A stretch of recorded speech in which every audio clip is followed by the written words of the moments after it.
5, 4, 3, 2, 1.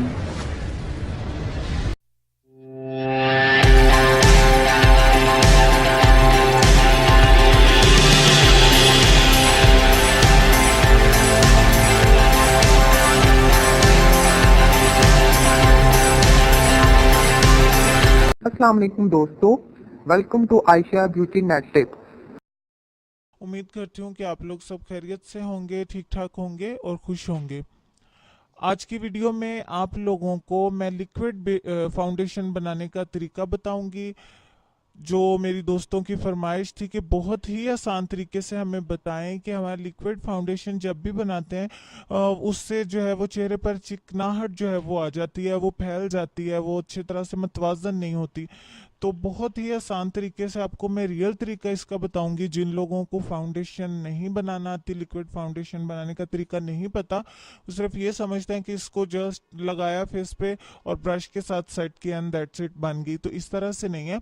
अगर आपको इसको बनाने का ज़बरदस्त और आसान तरीका आता हो तो ये ज़रा भी मुश्किल नहीं है, आप इसे बआसानी घर पर बना सकती हैं। ठीक हो गया। तो आज की वीडियो फरमाइश पर तैयार की जा रही है। अच्छा जी, सबसे पहले आपने हमेशा क्या करना है कि चेहरे के रंग के हमआहंग आपने फाउंडेशन का इंतखाब करना है। कभी भी किसी और की ये ना देखें कि फलां ने ये फाउंडेशन इस्तेमाल की थी तो वो बहुत अच्छी लगी तो मैं भी वही ले लूं। आपकी और उसकी स्किन में भी फ़र्क है और स्किन के कलर में भी फ़र्क है, इसलिए जो कलर फाउंडेशन का या बेस का हमेशा वही इस्तेमाल करें जो आपके चेहरे के हमआहंग हो। ठीक हो गया। तो आपने जब भी लिक्विड फाउंडेशन या बेस बनानी है तो आपने हेयर बैंड, ब्रश, मॉइस्चराइज़र जो है वो अपने लाजमी पास रखना है। तमाम चीज़ें अपने पास रखें ताकि किसी भी स्टेप पे आपको उठ के कोई भी चीज़ ढूंढने की ज़रूरत ना पड़े। हम लोग यूं समझते हैं कि इससे कोई ख़ास फ़र्क नहीं पड़ता, हम उठ के उठा भी लेंगे, भागम भाग बनाई, तेज़ी में बनाई तो बन गई। जबकि बेस का जो है वो बात ही यही होती है कि यही बेस होती है मेकअप की। अगर आपकी बेस अच्छी नहीं होगी तो आपका मेकअप बहुत ही बदनुमा और बुरा लगेगा, चाहे आपने कितनी ही खूबसूरती से क्यों ना किया हो। लिहाजा आप लोगों को बेस पर ज़्यादा टाइम लगाना चाहिए, बहुत एहतियात से स्लो स्लो इसको बनाना चाहिए, फिर चाहे आप बाकी के मेकअप में जल्दी कर लें वो अच्छा ही लगेगा। ठीक हो गया। हमेशा तमाम चीज़ें अपने पास रखें जो आपको बेस बनाने के दौरान में चाहिए होती हैं। तो इसमें भी मैं आप लोगों को बताऊंगी। हेयर बैंड लाजमी अपने पास रखें ताकि बेस बनाते समय जो है वो बाल आपके चेहरे पर ना आए और आपको उससे जो है वो परेशानी ना हो। ठीक हो गया। हेयर बैंड लगाएं। उसके बाद आप ब्रश पास रखें, मॉइस्चराइज़र पास रखें। सबसे पहले आपने जो है वो मॉइस्चराइज़र का इस्तेमाल करना है। सन ब्लॉक का आप लाजमी इस्तेमाल किया करें। आप बेस के दौरान में अगर नहीं इस्तेमाल करना चाहती हैं, अगर आप अंदर बाहर आती जाती हैं तो अपने चेहरे पर रोजाना सन ब्लॉक का लाजमी इस्तेमाल करें ताकि जो सूरज की शुआओं की वजह से हमारी स्किन डल और खुश्क हो जाती है, उसकी वजह से स्किन में नमी नहीं रहती। ठीक हो गया। अच्छा, ये एक सेपरेट इशू है। अच्छा, हेयर बैंड, ब्रश और मॉइस्चराइजर आप अपने पास रखें। 5 मिनट आपने चेहरे की क्लींजिंग करनी है अच्छी तरह से। 5 मिनट पूरे लगाएं। चेहरे की क्लींजिंग करने के बाद आप ये बात नोट कर लें कि क्लींजिंग के लिए आप उसकी हल्की सी तय लेंगे। जस्ट 2 ड्रॉप्स ले लीजिए या 3 ड्रॉप्स ले लीजिए। ठीक है। 2 से 3 ड्रॉप लें, हल्की सी तय इसको चेहरे पर लगाएं और इसकी अच्छे से 5 मिनट क्लींजिंग करनी है। ये मत देखें कि ये तो खत्म हो गया, सिर्फ पानी रह गया। डजेंट मैटर, जितनी कही है, जितनी हल्की आप तय लेंगे इसकी उतनी ही ज्यादा अच्छी क्लींजिंग आपके चेहरे की होगी। ठीक हो गया।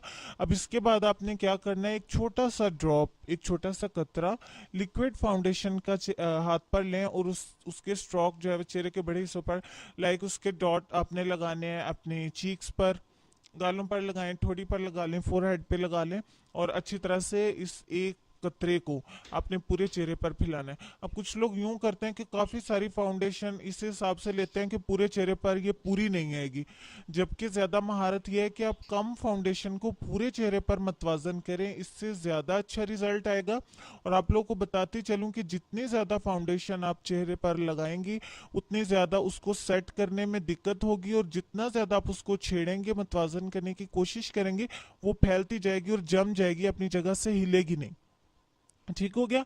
आप जस्ट एक ड्रॉप लीजिए और इस तरीके से बना के देखिएगा कितनी अच्छी फाउंडेशन आपके चेहरे पर बनेगी। या अगर आपका मुंह थोड़ा सा बड़ा है या आपको लगता है कि ज्यादा फाउंडेशन लगेगी तो आप 1.5 ड्रॉप ले लीजिए, लेकिन ज्यादा मत लीजिए, ठीक है। ये छोटी छोटी टिप्स होती हैं जिसकी वजह से जो है वो आप ज्यादा अच्छे से जो है वो बेस बना सकती हैं। हम लोगों में अक्सर लड़कियां यूं ही करती हैं कि इन्हीं बातों को इग्नोर कर देती हैं कि इससे कुछ नहीं होता, इससे कुछ नहीं होता। स्टेप्स उनके ठीक होते हैं बिल्कुल। ठीक हो गया। अब आपने ये डॉट्स अपने पूरे चेहरे पर लगाने हैं और उसके बाद आपने एक स्पंज लेना है ड्राई। पहले हम ड्राई स्पंज के साथ जो है वो इसे पूरे चेहरे पर मतवाजन तरीके से फैलाएंगे। अब इस स्टेप पर भी आपने जल्दबाजी बिल्कुल नहीं दिखानी, चाहे आप कितनी ही महारत रखती हैं कि मैं बना लूंगी, आपने बहुत स्लो स्लो एक डॉट को दूसरे के साथ मिलाते हुए पूरे चेहरे पर इसको मतवाजन करना है कि ये एक सी लगे, धब्बे से ना लगे कि कहीं ज्यादा है कहीं कम है। अब एक और चीज है कि अगर आपकी आंखों के गिर्द हल्के हैं तो आपने उसको कैसे कवर करना है। आप पहले डार्क कलर की लाइक येलो कलर की बेस जो है वो उसको अप्लाई कर लीजिए, उसको लगा लें आंखों के गिर्द। स्टिक बेस का आप इस्तेमाल कर सकती हैं। अच्छा, येलो कलर के साथ आप बहुत आसानी से अपनी छाइयाँ चेहरे की और जो हल्के होते हैं उनको छुपा सकती हैं। पहले आप उसको उंगली की मदद से आंखों के गिर्द मोटा मोटा लगाएं, उसके ऊपर आप फाउंडेशन जो है वो अप्लाई करें, ठीक है।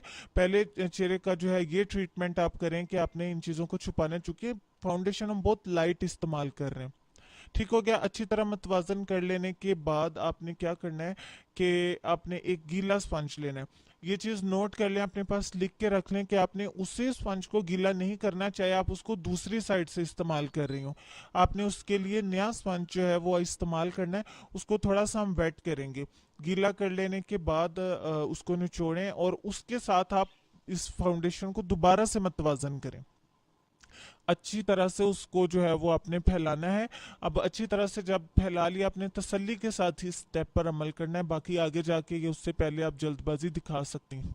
मतवाजन कर लेने के बाद आपने क्या करना है कि आंखों और नाक के गिर्द बड़ी उंगली से फाउंडेशन सेट करनी है, क्योंकि इस स्पंज की मदद से इतने अच्छे से नहीं बनती। अच्छी तरह कर लेने के बाद आपने उंगली की मदद से नोज की साइडों पे लाइनें बना के उसको सेट करना है और आंखों के नीचे भी आपने बहुत अच्छे से लगानी है। ठीक हो गया। वहां पे ज्यादा रब ना करिएगा। तो ठीक हो गया। लगाने के बाद आखिर में आपने क्या करना है, नरम रेशे वाला ब्रश जो मैंने पिक्चर में भी आपको दिखा दिया है, बड़े ब्रश का इंतखाब करें। छोटे ब्रश भी होते हैं लेकिन वो यूज ना करें। ये आपने हर दफा इसको वॉश करके रखना है। अगर इसमें नमी हुई तो आपकी पूरी फाउंडेशन का बेड़ा गर्क हो जाएगा। आपने इसको ड्राई होना चाहिए। अगर आपके पास अब यहाँ पे ये स्टेप है कि आपने इसका इस्तेमाल कैसे करना है। एक होता है कि आप सिंपली वैसे इसको पूरे चेहरे पर फेर लें, तो जहां जहां पे धब्बे बने होंगे वो आपकी बेस फाउंडेशन बिल्कुल ठीक हो जाएगी। दूसरा, उससे इजी वे ये है कि आपके पास लूज पाउडर है तो आप वो लें। अगर आपके पास फेस पाउडर है तो आप उसका इस्तेमाल कर लें। अगर आपके पास फेस शाइनर है आप उसका इस्तेमाल कर लें। अगर ये भी नहीं है तो आपके पास केक बेस जरूर होगी। इस ब्रश पर आपने थोड़ी सी पाउडर लगाना है और उसको झाड़ के एक्स्ट्रा उतार दें, हल्का सा उसके ऊपर होना चाहिए। अब यहाँ भी आप ये ना कहें कि जितना ज्यादा पाउडर लगाएंगी उतनी ज्यादा जो है वो अच्छी बेस बनेगी, ऐसा बिल्कुल नहीं है। हमने सिर्फ उसके अंदर जो एक्स्ट्रा नमी है, चिकनाहट है, हमने वो जो है वो उसमें से जज़ब करनी है। अब इस ब्रश के ऊपर आप लूज पाउडर या फेस पाउडर, जैसा कि मैंने बता दिया, जो आपके पास अवेलेबल हो वो थोड़ा सा लगाएंगे और उसे पूरे चेहरे पर आपने फैलाना है। ये मत सोचें कि ये सिर्फ चीक पर लग गया बाकी चेहरे पर नहीं फैलेगा, वो पूरे चेहरे पर फैल जाता है। अपने इसे महारत के साथ सारे चेहरे पर इक्वली फेरना है। इससे एक्स्ट्रा जो बेस के अंदर चिकनाहट है, नमी है, वो पाउडर जज़ब कर लेगा। और इसके बाद आप देखिएगा कि सारा दिन आपकी फाउंडेशन में चिकनाहट नहीं आएगी और ये अपनी जगह पर बिल्कुल मतवाजन रहेगी। ठीक है। और जो चीजें मैं आपको बता चुकी हूँ कि ज्यादा मिकदार में फाउंडेशन का इस्तेमाल बिल्कुल ना करें, क्योंकि ये फैल जाती है, जम जाती है। लिक्विड फाउंडेशन लगाने में कभी भी तेजी ना दिखाएं, क्योंकि फाउंडेशन जितनी बेहतर होगी उतना ही ज्यादा आपका मेकअप अच्छा लगेगा। तो अगर आपने इन्हीं स्टेप्स को फॉलो करते हुए बेस बनाई तो बहुत ज़बरदस्त किस्म की आपकी लिक्विड फाउंडेशन बेस बनेगी। अब बातें बहुत सारी हो गई हैं, तो आप लोग मुझे कमेंट्स में ज़रूर बताइएगा कि आप लोगों को वीडियो कैसी लगी। मुझे अपनी दुआ में ज़रूर याद रखिएगा। अपनी ब्यूटी का और अपनी हेल्थ का ढेर सारा ख्याल रखिएगा। इंशाल्लाह ताला नई वीडियो में फिर से मिलेंगे। तब तक के लिए अल्लाह हाफिज़।